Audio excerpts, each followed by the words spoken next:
About, I don't know, 8, 10 years ago, I began to see things that didn't happen in my lifetime before, but happened in the 1930 to 45 period. And then I thought I better go back and study the rises and declines of reserve currencies. And so before the dollar, there was the British pound, and before that, there was the Dutch guilder. So I looked at these cycles, and you see the cycles. And I see we're in the cycle. There's a financial component to that cycle, which has to do with the creation of debt and financial assets, and then the limitations of that. And we'll get into that in a moment. Then there's an internal cohesiveness clash cycle that has to do about money too, which has to do with as the wealth gaps grow and the values gaps grow and political gaps grow, you have a greater amount of conflict. And then there's a third cycle that will all relate to each other. But the third cycle is the rise of a great power to challenge an existing great power, such as the rise of China challenging the United States.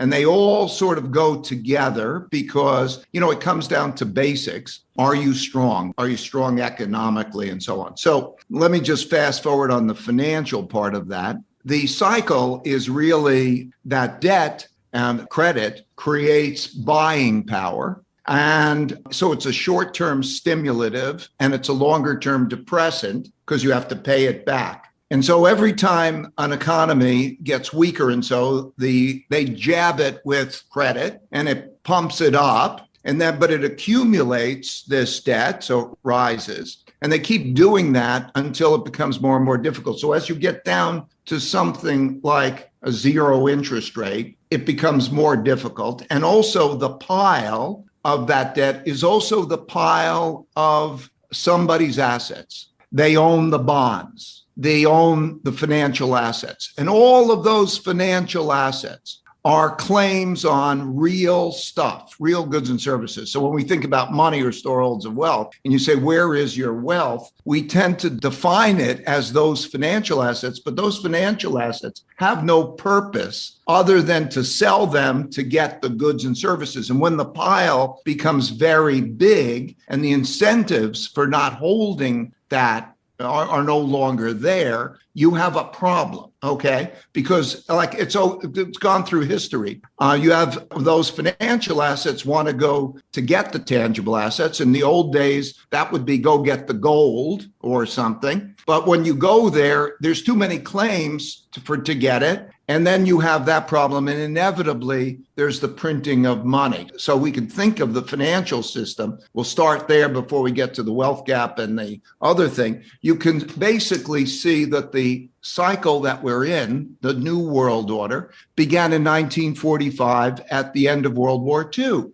And that is when the United States won the war. These cycles happen this way. There's a conflict, there's a winner, and there's new rules of the game, and there's a new reserve currency, and that's the dollar. And the dollar was connected to gold. And it wasn't really, nobody thought of it as having any value. It was like checks in a checkbook, and the money was the gold. And so the little pieces of paper would go get you the gold. And that system then resulted in us spending. We had the privilege of the reserve currency. That means people want to lend to us. We would spend more than we earned. And those who got these dollars turned those dollars in to get their gold. And the gold stocks went down. And then in 1971, I remember it well because I was clerking on the floor of the New York Stock Exchange. Nixon says to the country, or says to the world in his very polite and diplomatic way, that you're not going to get the gold anymore. And so there was the devaluation and the printing of money, and we had the 70s and so on.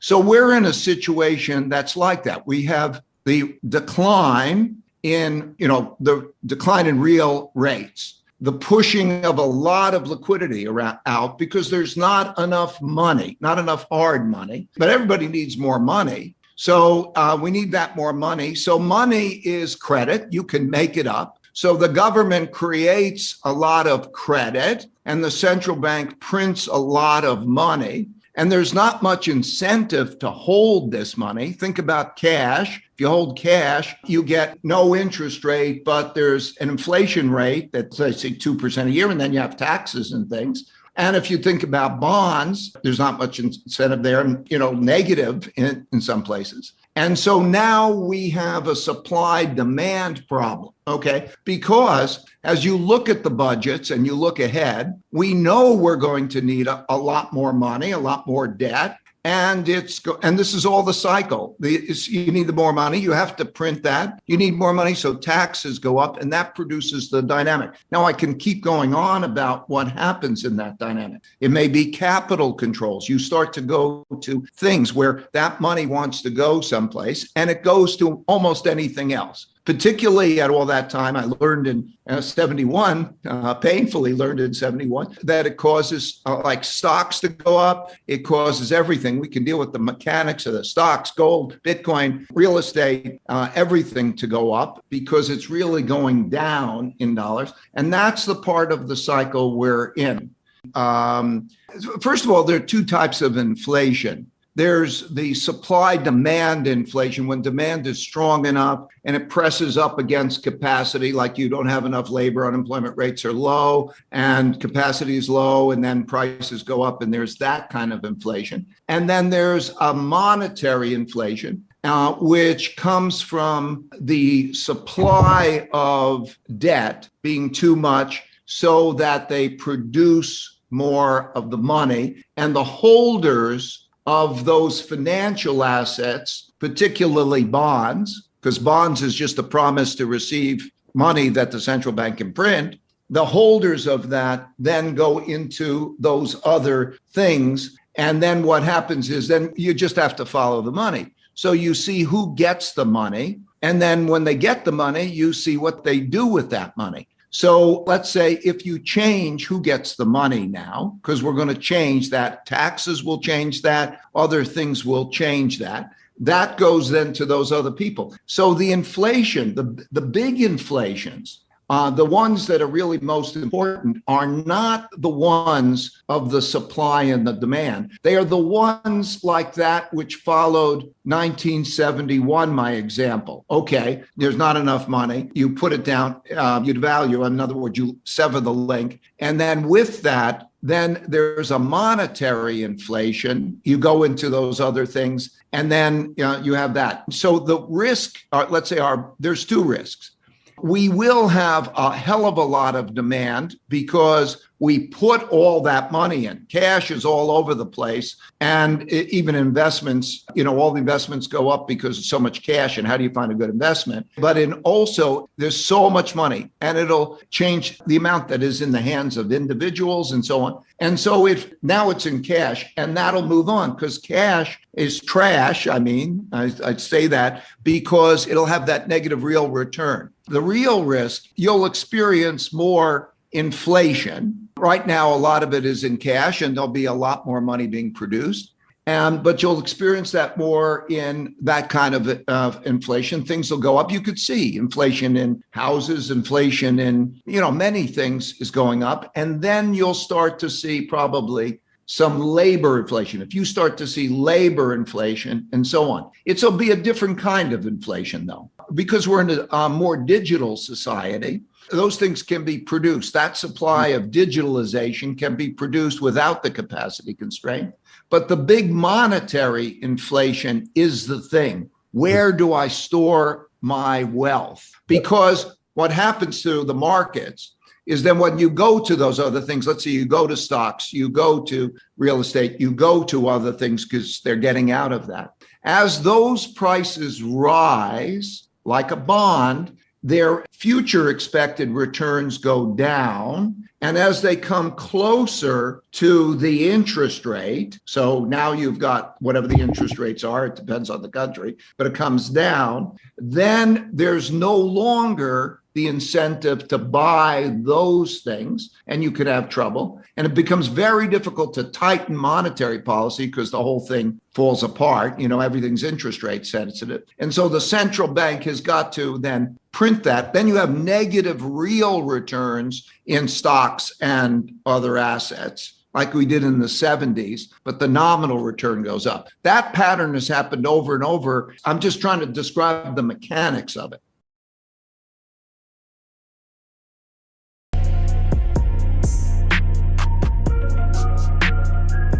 all this talk of a modern God or no God, there is one God, the God of the Israelites.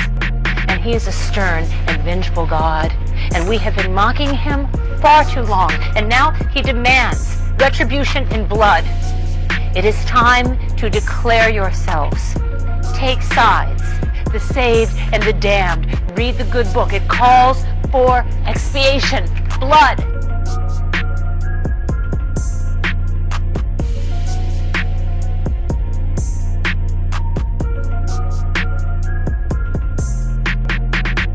For behold, the Lord will come with fire, and with his chariots like a whirlwind, to render his anger with fury, and his rebuke with flames of fire.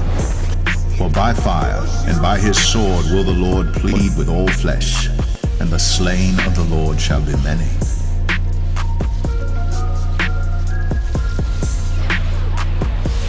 For behold, the Lord will come with fire, and with his chariots like a whirlwind, to render his anger with fury, and his rebuke with flames of fire. For by fire and by his sword will the Lord plead with all flesh, and the slain of the Lord shall be many.